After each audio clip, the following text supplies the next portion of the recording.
And a big legal challenge to Albuquerque's DWI seizure law. Are some people being unfairly punished? Good afternoon. The lawsuit is not questioning the city's right to take drunk drivers' own car away, but is questioning whether it's punishing innocent people when drivers borrow someone else's car that's later taken away. The city says a lot of times those people aren't that innocent. Here's News 13's Cole Miller. Kim, this lawsuit centers around the idea of innocent owners. The lawyers who filed it say they don't get due process in these cases, but the city says that isn't true.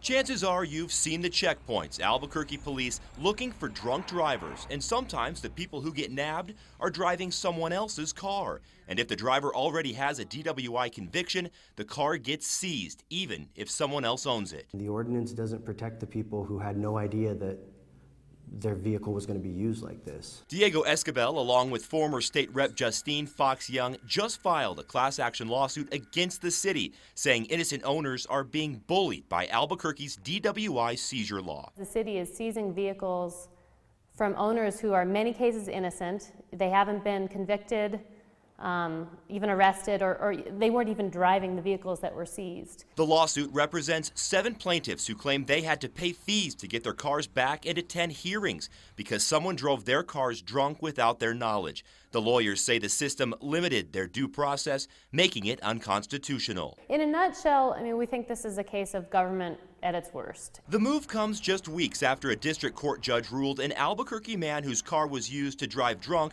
should be treated differently than a drunk driver who loses his own car. Managing City Attorney Greg Wheeler says the ordinance does its job and does it fairly. In those kinds of cases, the owners get those cars back in those situations. But Wheeler also says those innocent owners aren't as innocent as they claim to be. People have a duty to exercise some management over their property and make sure that somebody else that may perhaps be impaired is not using your car. Under Albuquerque's law, the city can seize cars from a convicted drunk driver if they're pulled over again for DWI or for driving on a revoked license. Kim, back to you. Okay, thanks, Cole. Now, the attorneys who filed this lawsuit say they expect more people to join in. They say their offices take calls every day from people who say their cars were seized even though they weren't behind the wheel.